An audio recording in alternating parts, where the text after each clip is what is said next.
Okay, so hello and welcome to another episode of the Women in AI Research podcast. I'm your host, and as usual, I'm joined today by Malika, my co-host. And today we have the privilege of speaking with Dr. Angelica Lim. Angelica is a computer scientist, researcher, and roboticist.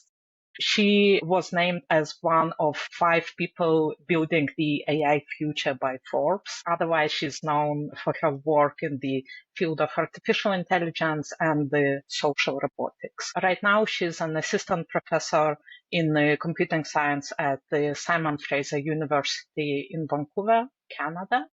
And she's focusing primarily on developing interactive, socially intelligent robots to enhance human-robot interactions. Much of her work explores emotional and cognitive development in robots and how it affects their interactions with the humans, with people. She leads the Rosie lab. That's a social robotics lab at the Simon Fraser University. And she builds AI software for robots to interact with the social intelligence and empathy. So welcome to our podcast, Angelica. As you may know, one of the goals of this podcast is to show how diverse is the field of AI research. And because of that, I want to start with this question today as well. Could you please tell us a little bit about your cultural heritage and where you have spent different parts of your career journey of your life, like including your studies, work, academic career? Sure. It's a bit of a windy road. So my parents are both born and raised in the Philippines, and they eventually emigrated in their 20s to the United States, where I was born in California. And I lived in the States till I was about 10 and moved to Vancouver for high school and my undergrad in computing science. And so during that time, I specialized in AI and I learned a little bit about robotics. I competed in some competitions, as some roboticists do. And I eventually decided to do my grad studies in the place at the time. This was the late 2000s in Japan, because at that time I saw all these great robots coming out on YouTube.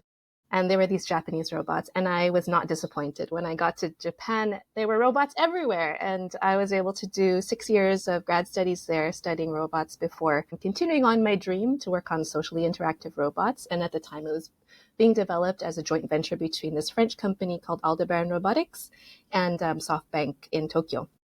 So I worked for a little bit in Tokyo, and then I moved to Paris for 3 years before coming back from industry to academia, where I am now. That's great. I remember seeing the TED talk of yours where you presented your robots when you were still in Japan.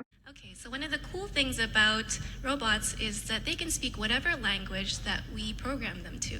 So first of all, I'd like now to be my translator. So now, translation mode.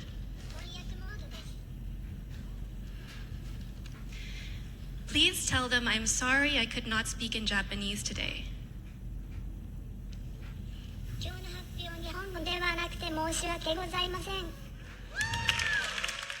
That's right. Yeah, baby Angelica back then, and it was really fun. That's fantastic. Yeah, thanks for joining us today. It's a pleasure to meet you here. And thank you for sharing your journey with us. So I'm curious, during your career in AI, did you ever get the feeling that you or your colleagues were being treated differently just because you or they are women?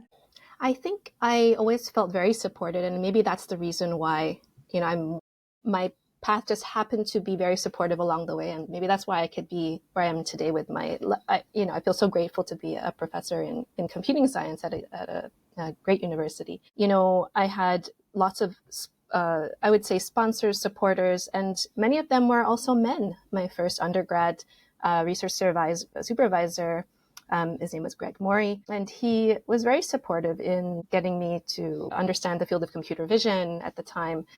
And then other roboticists like Richard Vaughn, they were really, really supportive. They wrote my reference letters. They helped me get to where I was, and including my own supervisor from my grad school in Japan. So I would say some of the hardest moments came from when women women actually would be the most challenging at the time. Maybe these were, I can't speak broadly, but I had some challenges with a roboticist academic when I was an undergrad who told me that I couldn't do it, and I can't say I don't know if that's a common thing, but I guess that was one challenge that made me want to only do it more. They say you can't do it, so you have to prove them wrong. So, I guess I'm lucky in that way. But I would say the first time I felt I experienced some challenges because I was a woman was only recently, actually, when I'm teaching these AI courses. And I had a bad term. I will admit, I had a bad term where I had some issues I was going through personally, and I couldn't give it my usual best. And so I think this is the thing. The bar for perfection is very high. So I think I had to really be as perfect as possible throughout my entire life. And when I couldn't be, they come after you, They will come and say that it's not because of your personal issues or anything like that. It's incompetence or the stereotypes that could explain this. And I think that is where it's so hard to be a woman in AI, is that we have to always show this image of being perfect. And if you slip a little bit for whatever reason, then the mentality is not in our favor. Whereas I see with my male colleagues, they could be doing a very crap job. And not that they do, but if they do, it'll be laughed off, or it will just be this guy that's being silly or funny and can laugh it off. And I think that's what's hard about being where we are as women in our field. Right. Well, yeah, it sounds to me that one thing is that aim for perfection is there, right? So it's either you feel like you need to be 100% perfect or it's not enough. Mm-hmm. So I wonder how you deal with that. It's not, I don't think I do. I think, at least personally, I feel like in order to not beat my own self up, I feel like I like this saying, which is, you can do everything, but not at the same time, which means for me that I want to have a kid now. I have a 5-year-old and I need to spend time with her. And so maybe at this time, I can't do everything that I would like to do in my professional life. But then maybe at another time, I would like to go up for these other things, right? So I think maybe just feeling that I can do everything, but just not at the same time is a way that I've been managing to at least be okay personally with if I have some, successes or failures in different parts of my life. Right. Yeah. Sounds great. It sounds like you just have clear priorities of what is more important for you right now, right? Something and to be honest, I don't do it alone. I have a coach. I started having a life coach when I was, it's hard to be a grad student, especially in a foreign country. And in Japan, I had a life coach that was kind of like a counselor, but not particularly going through any struggles, but just trying to be well. And I have a coach now in Vancouver who helps me. I meet her every once in a while, and she helps coach me to be the best that I can be and also accept where life goes. And I think that's nice to have a professional coach on the side. That's a great advice, actually. Angelica, another point that I heard from what you were saying before was that it almost feels to you that it becomes more difficult when you progress in your career. And when you start getting more senior, it's getting more difficult to be aligned with that high bar of requirements. So maybe a question that I'd be interesting to hear your answer to would be, do you think that the academia is, as a system, is well designed for women researchers? It's totally broken. The tenure track system was created over 100 years ago, I think. I can't remember the exact date. But what I learned as I was doing research into it was, the proportion, and I think it's obvious, the proportion of women at that time when it was created was very small. It was mostly men, and it was built for men. I'll give you some examples. The tenure track system asks a woman, after she's gone through years of training to finish her PhD, to go for another 6 years in her last period of her life when she is able to have children biologically, and say, you now have to do tenure track and push more than you've ever pushed to get this permanent position, or they fire you. And it's like, well, why would I do that? I want to have a kid. I want to be a normal person, normal human, to have that opportunity if I want it. Or I could go for this job that really is not suitable for that, but maybe it is. I will tell you the people that I talked to at the time when I was considering it. It's like, how did you manage to do it? And they said, my husband is a house husband. Because the system was made for this very imbalanced type of home situation, and it just hasn't changed. Yeah, these types of roles. And another example is sabbatical. I'm going on sabbatical this year, and I love the idea of it, but what person can uproot their family, their partner, and go away for a year, except a man with his housewife that can just leave up and go and, take care of their child in another country? I love the idea again, but I just don't see it as something that was built for both genders or people with families that are equally working, right? Which is more of what we see today. So I think that the academic system right now structurally needs reform. I mean, in a short, it's hard because it's worldwide and pervasive, this kind of system. So I don't know, it needs some initiatives, I guess. Some really big changes need to happen. Yes. Yeah, totally agree. We need a revolution here. So that's fantastic. So now that you're a professor yourself, what do you do to increase visibility for minorities and encourage more women to pursue their academic and research goals? And how important do you believe diversity is for AI research in particular? So early in the 2000s, I helped found, with a group of other women, our Women in Computing Science Club at my university. And I returned back to my home university, actually now where I'm a professor. And they it's absolutely wonderful to see how they're still flourishing after 20 years. They're still growing. They have such a presence. And so I think now, back in this role, and in my new role, I'm just supporting them. I'm supporting these groups that are on campus. I'm teaching some of the early courses where they can see a woman in front of 200 students and be inspired to continue till their fourth year. And I try to do this as much as I can.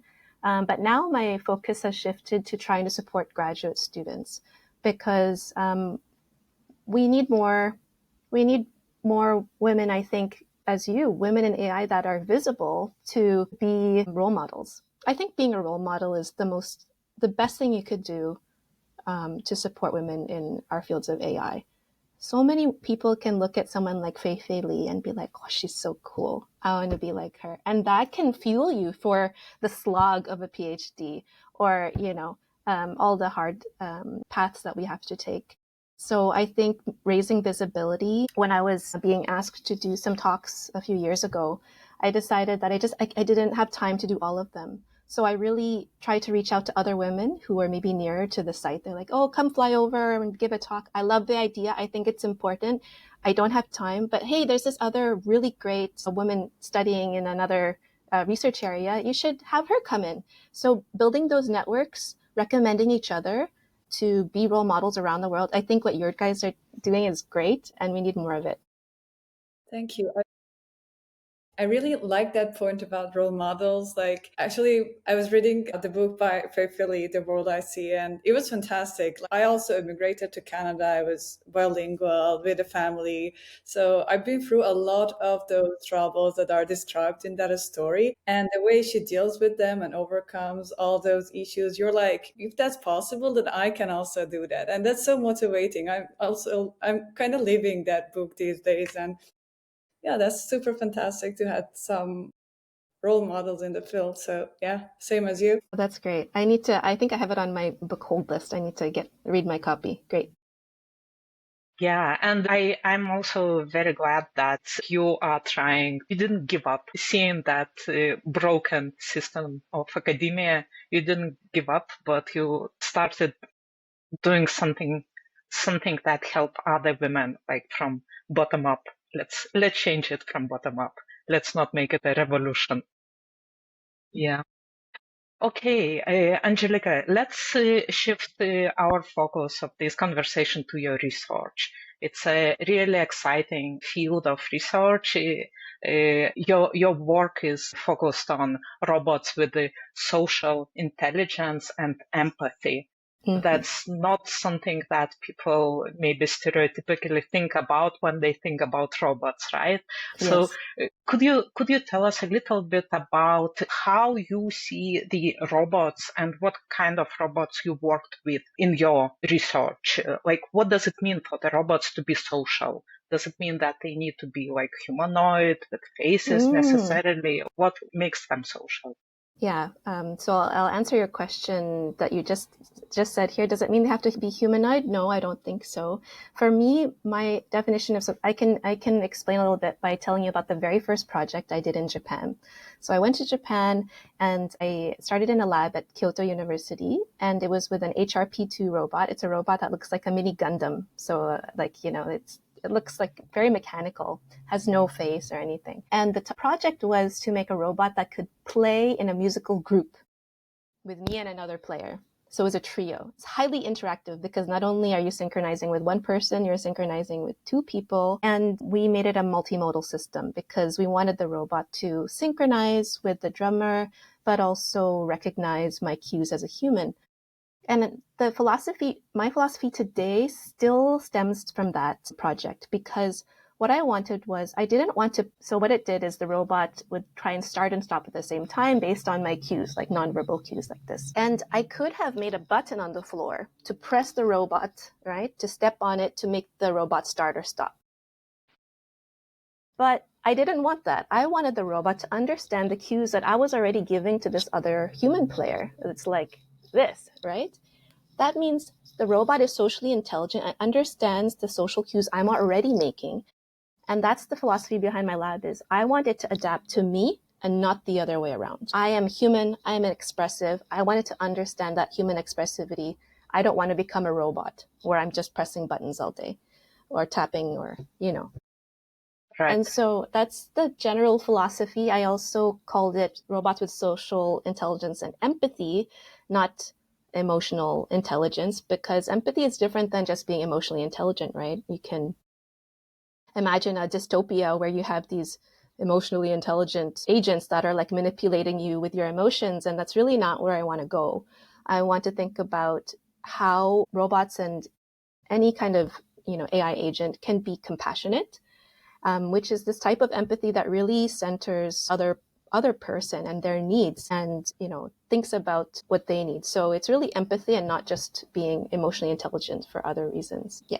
I like that distinction. It's empathy that helps us as people to communicate easier with the robots. It's not something else that is risky and leads to the robots controlling us. Yeah, exactly. Interesting. Yeah, that's fantastic. So, in your recent paper at HRI 2024, which is named Systematic Review of Social Robots for Health and Wellbeing, a Personal Healthcare Journey Lens, you present a systematic review of domains in which social robots have been evaluated, specifically in health and well-being context. So, why do you think robots should be introduced into the health and well-being domain in particular?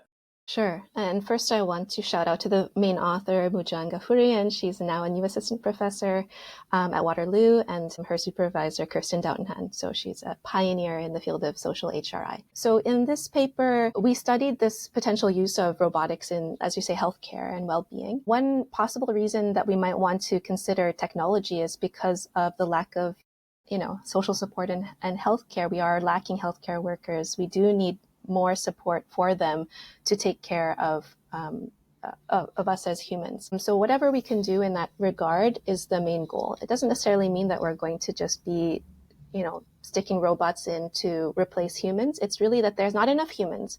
And the places where I think could be like a way to think about it is right now in long-term care homes, people gather around a TV. This is another, source of entertainment.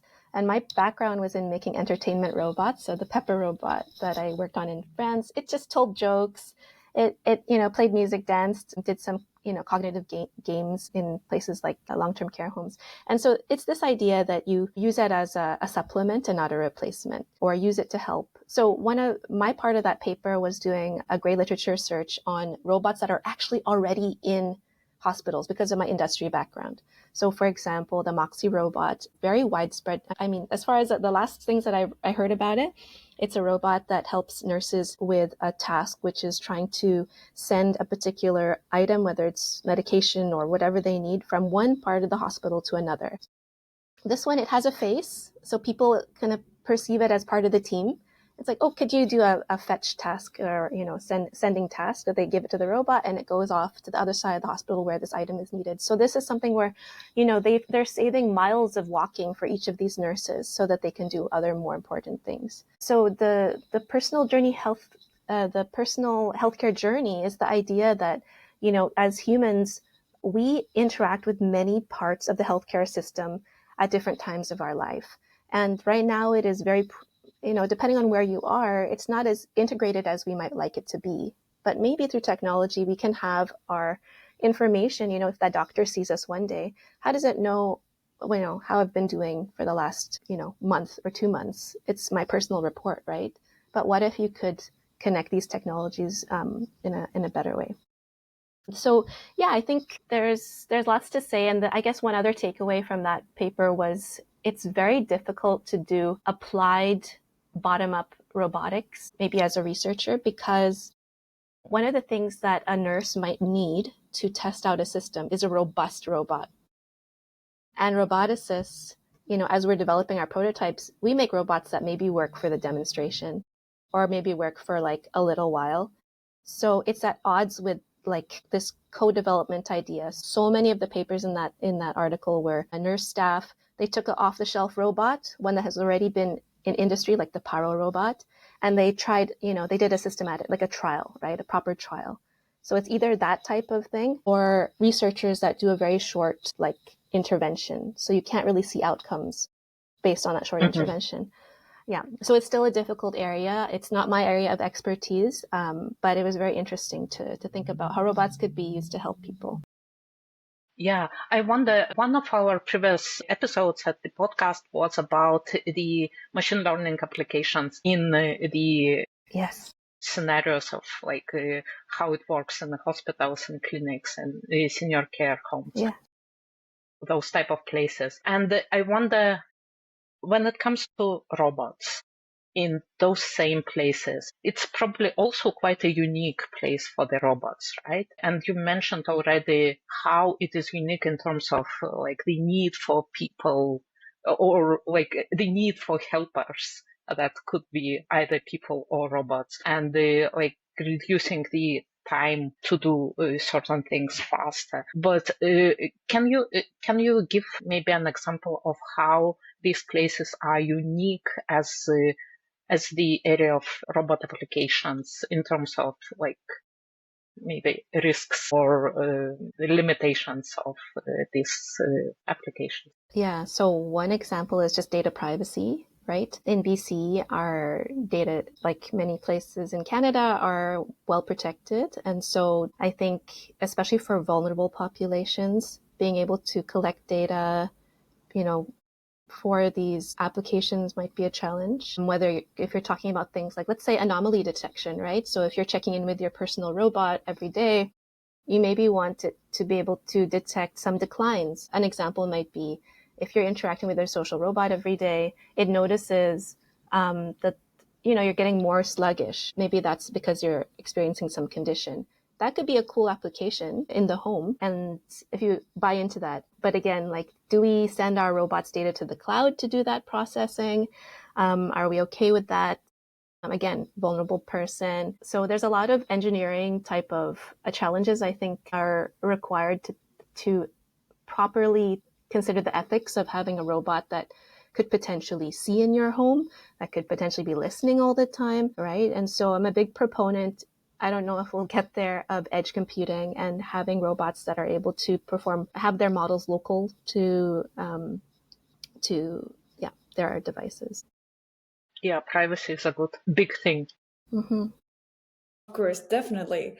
Thanks for sharing your insights. That's fantastic. So in another paper of yours from IROS 2022, which is named towards inclusive HRI, using sim to real to address underrepresentation in emotion, expression, recognition. You aim to build a system that can perceive humans in a more transparent and inclusive manner.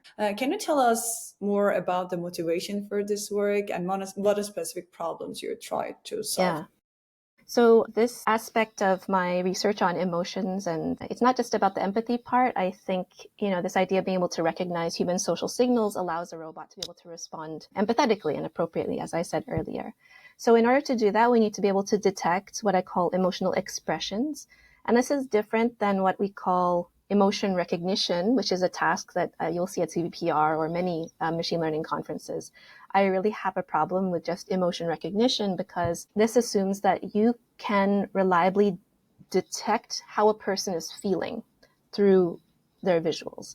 And it seems innocuous from the surface, but if you think about it, you're like, how can a system really know how I am feeling? Can it really recognize my feeling or emotion? So these days, I ask people to consider the term emotion or expression recognition, because what I want it to recognize is that I'm frowning, because that's objective, right?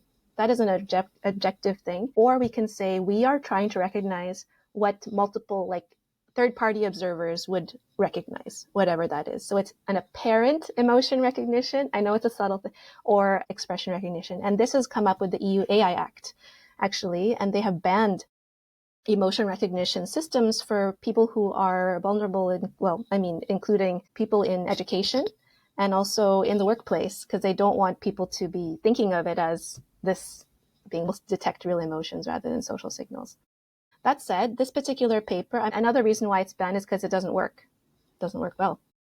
So in this particular paper, what I wanted to do was remove some of these barriers from it working well, which is to be able to not fail flagrantly for people of color. So in this data set, we tried to take some emotional expressive movements and do data augmentation with people with different facial morphologies and skin colors. And at the time, the way that we did this looked not very high fidelity, although we're doing more high fidelity stuff today. And we augmented this data set. And I think the main insight there was by fine-tuning the early feature layers of this neural network that was trained to do their emotion recognition system, we were able to achieve, I think it was like a 22% improvement in accuracy for these underrepresented groups.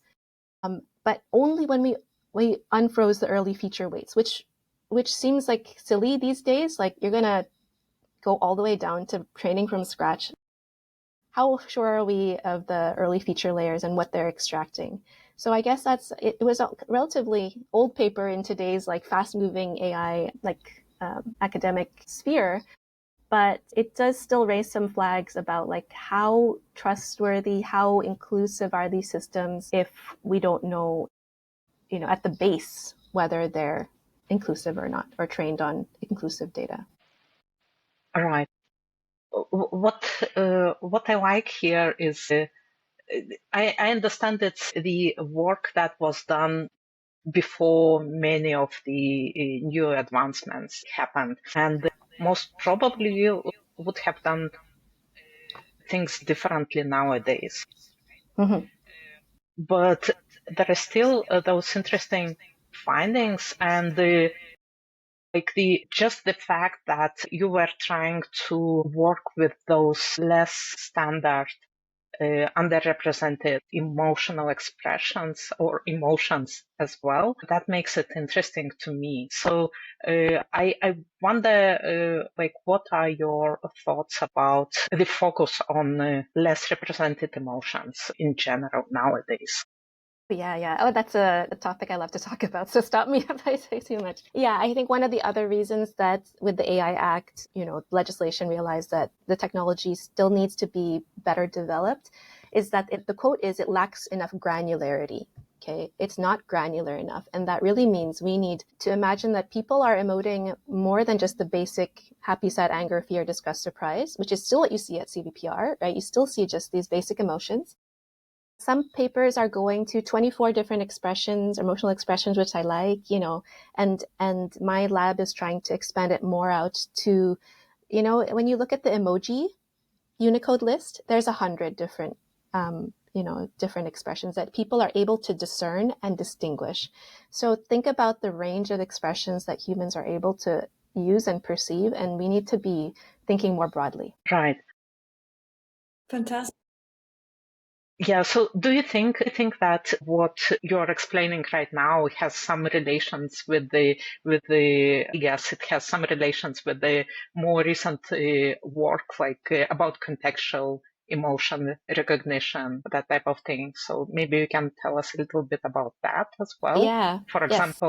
example, that Ira's paper of the last year about contextual emotion recognition using large vision language models, that type of Yeah. thing. Yeah, absolutely. So in that paper, we said, okay, well, now we've moved on from these little models. Let's see how we were just driven to be like, how can we make this work? And so there was a lovely data set put together um, called the Emotic or Emotions in Context data set. And it has 26 different labels, right? Not 4 or 8 or 10 or 12, 26. It's a lot. And they came up with that set of labels by scouring all sorts of papers and finding over 200 different words and then clustering them to find out a smaller set. So they started large and they created that. And the data set, even the main authors acknowledge that it's not perfect. But what it is it's these images of a person in a red box. And the question is, what is the person in the red box? What do people think that they're feeling? So again, what's their projected emotion of this person? Mm-hmm. And so we did a bunch of experiments and we tried, okay. But in the end, the takeaway was we fine-tuned it on our training set and it worked really great. But the reason was, I think, because these images, they're both having things like people with their eyes, they show facial expressions, but also their context, and large language models seem to be able to, maybe, this is my hypothesis as to why it works better, maybe they're able to infer something called secondary emotions, where you can kind of guess how someone's thinking based on the context. Like, okay, Adam lost his house. Maybe in NLP, this is how you might analyze sentiment, right?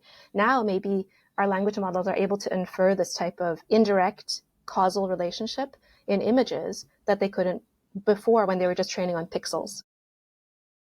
I think we got, for me, it was astounding because I had never thought that this would work. As I said, it's banned by the EU because they don't think it works. And I was like, it looks like it's working now. The precision was very, very high for me based on my years of trying to do this. So that was a really exciting result for me, to the point where I think we might even be able to use it on a robot and not get garbage results. That's something. Sounds great. So, actually, firstly, I was curious, maybe you covered it, but what modalities you explore to better understand the context of emotion? Yeah, in this particular one, it was it's just a visual modality. And so we tried first to do captioning, where we tried to fine-tune a model with lots of different descriptors, which we took from a emotion thesaurus. It was really cool. There's this thesaurus that explains, like, okay, if you're a writer, don't say a person's sad, say that their shoulders drooped and they cast their eyes down, right? And so there's a whole bunch of these descriptors that we tried to fine-tune the model to explain what it was seeing before it came up with its final decision, which seemed to improve the results as well. But in general, my lab is very multimodal. I have a person working on facial expressions, so pixels, a person doing body gestures, so motion capture data, speech, so working with expressive audio clips and synthesis of it, trajectories, so like a robot or a human can express how they feel by the way that they move in space. And then, the context, if it's really loud, if I'm yelling like this, it's because it's really loud, not because I'm angry, right? Like, this type of contextual information is super important to improve an agent's understanding of a human. Right. I now understand much better how you see that distinction between the actual emotion and emotional expression, or the way to just express somehow using language, also using language, how you feel without saying how you feel. Yes, exactly. Yes. Interesting. Yeah, that's interesting. And also approaching the problem from different modalities. We are living in an actual multimodal world. And these days, everyone talk about language because of all these LLMs. But I think each of them are channels of different signals, biomarkers, and everything to understand this. And that's fantastic. So speaking about vision, for example, in particular, as one very important modality here. So vision language models can also have their own limitations. So in particular, can you explain how these limitations affect the emotion recognition outcomes? Hmm. I mean, as a roboticist, I think we also have a lot of limitations in terms of the processing power on a robot. As I said, I would prefer not to send our data off to a cloud. So we're seeing how much GPU we can put into a robot and what processing we can do on board. So I guess part of that is, yeah, what can small models do? And yeah, I think other limitations, I have to be honest, we're only really exploring the surface of vision language models with that particular one. And I think it's still quite open, especially because we're doing things like motion generation now with large language models. It's like trying to be more multimodal, right? So I guess one limitation that I'll try to figure out as time goes on is, because that is based off of internet training data, let's say, for example, I want a robot to be able to integrate its motions with its facial expressions, all this, like in the real world. How do we bridge that gap? Can a baby just learn, just thinking about humans, can they learn from just text and image pairs and then, maybe audio? Or do they need proprioception? Do they need to have data that's actually learned in the real world? I don't know. Maybe it's a very different paradigm where we do pre-training over there in our big model, and then we do RL or something to fine tune in the real world. And there are big robotics data sets that are mostly pick and place tasks where they have a robot foundation model that is, it is trying to integrate these modalities. But to do social learning is super hard, because what kind of human is going to spend all this time interacting with a model to teach it about sociality? We can do it with text, of course. We have the DPO and our RLHF, or I don't know, like all these different things to do with text. But if you need to interact with the actual robot to teach it, I don't know how we can do that at scale, So I still think there's a lot of interesting questions in how to adapt these big foundation models for robotics, or maybe we need another approach.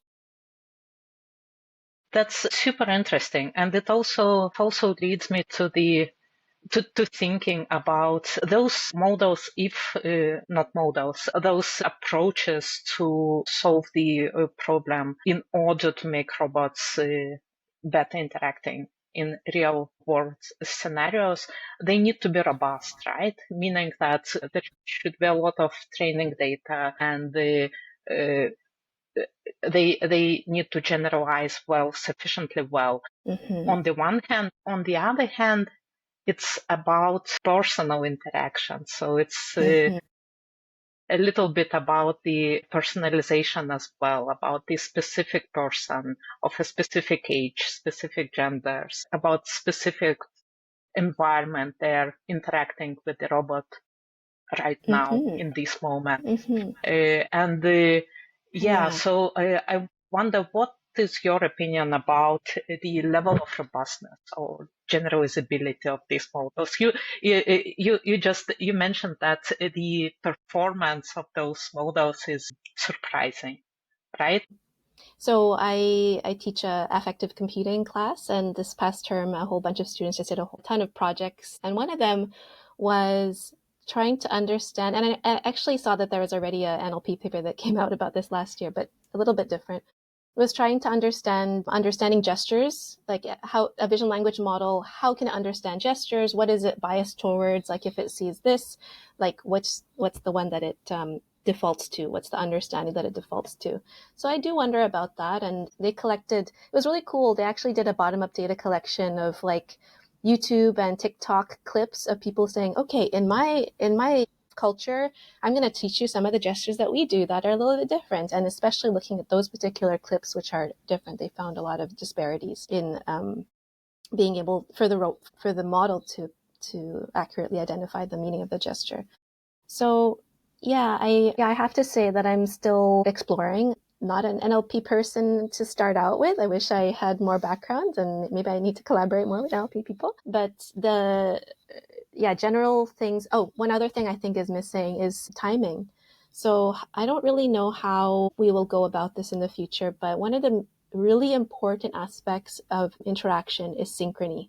It's timing. It's one of the things that is lacking for people that have issues with social interaction, maybe due to various social disorders, but how do we represent timing? How are we going to make models where they actually care about timing? And we are going to be releasing a salsa dancing data set where timing is of a very important aspect. And I think we'll see, that's something that I think will be interesting to explore, is how do we take something that was built off of language, which I'm sure we can represent it somehow in a token sequence, but how will that work in real life, real-time interactions? I don't know. Right.